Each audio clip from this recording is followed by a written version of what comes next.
পৃথিবীতে দুইটি বড় মহাপাপ,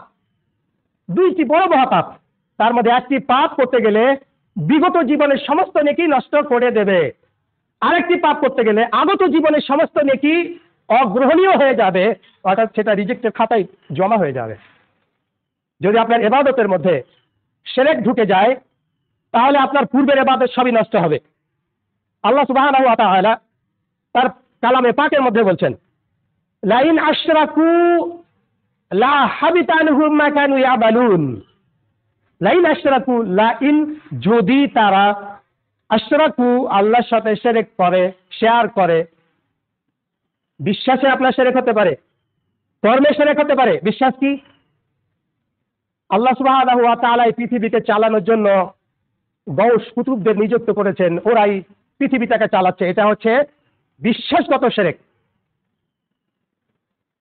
আপনি যদি বলেন যে আল্লাহ সুবহানাহু ওয়া তাআলা আমাদের সৃষ্টি করেছেন, তারপরে তিনি অবসর নিয়েছেন আর অন্যান্য মাখলুকাত পীর সাহেবদেরকে দায়িত্ব দিয়ে দিয়েছেন ওদের কাছে চাওয়া, ওদের কাছে পাওয়ার জন্য, তাহলে এটা আমলগত শিরক। এরকম বিশ্বাস নিয়ে যেটা আমরা সূরা আল ফাতিহার মধ্যে বলে থাকি, ইয়্যাকা না'বুদু ওয়া ইয়্যাকা নাস্তাঈন। ইয়্যাকা অবশ্যই বা খাস করে আবশ্যিকভাবে শুধুমাত্র তোমারই, কেবলমাত্র আপনারই, ইয়্যাকা কেবলমাত্র তোমারই, না'বুদু আমরা ইবাদত করি। তাহলে আমরা কারো ইবাদত করি না, কারো কাছে মাথা নত করি না, কারো কাছে আমরা ধর্ম দেই না, এটা দিতে হবে, এটা থেকে মুক্ত করতে হবে, এরকম আমরা বলি না। বলি তো বলি একজনের কাছে, তিনি হচ্ছে রব্বুল আলামিন। সিজদা পাওয়ার একমাত্র উপযুক্ত সত্তা হলেন আল্লাহ সুবহানাহু ওয়া তাআলা। পৃথিবীতে আর কেউ নেই যার সিজদা করা যায়, যার মানে কাছে কিছু চাওয়া যায়। যেন আমরা বলছি ওয়া ইয়্যাকা নাস্তাঈন, একমাত্র সাহায্য চাই, কেবলমাত্র সাহায্য চাই, তোমার কাছে, অন্য কারো কাছে নয়। তো আল্লাহ সুবহানাহু ওয়া তাআলার ইবাদতের ক্ষেত্রে যদি আপনার শিরক ঢুকে যায়, আপনার সমস্ত আগেকার যত নেকি রয়েছে সবই বাতিল হবে।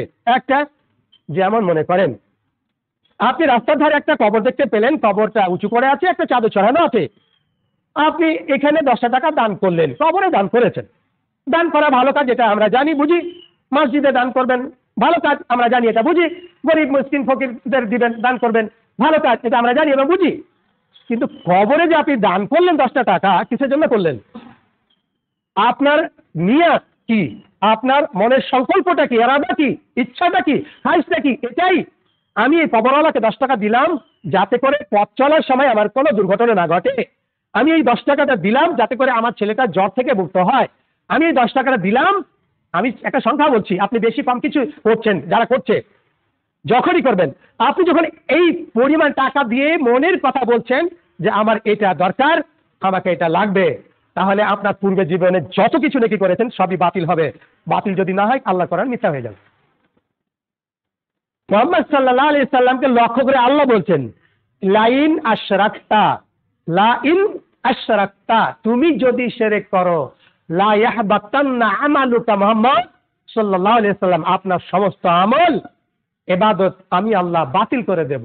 লা ইয়াহবাতান্না আমালুক, আমল মানে কর্ম, ইবাদত, ইয়াহবাতান্না মানে বাতিল করে দেয়া, রিজেক্ট করে দেয়া, ধূলিসাৎ করে দেয়া। তাহলে কোনো মানুষ যদি, মানুষেরা কিন্তু শিরক করে ভালো কাজ মনে করে, মন্দ মনে করে, কেউ কিন্তু শিরক করে না। তাহলে কোনো মানুষ যদি শিরক করে, পূর্বের জীবনে একটা নেকি থাকতে গেলে কোরআন মিথ্যা হবে। একটা নেকি যদি তার অবশিষ্ট থাকে, তাহলে মুহাম্মদ সাল্লাল্লাহু আলাইহি সাল্লাম যা বলেছে সবই বাতিল হয়ে যাবে, একটাও নেকি থাকবে না। হজ, উমরা, আপনার রমজানের সিয়াম, আপনার দৈনন্দিন 5 সালাত, জুমার সালাত, দান খাতা যাই আছে সবই বাতিল। আল্লাহ বলেছেন, আপনাকে বিশ্বাস করতে বাধ্য, আপনি মানুন আর না মানুন।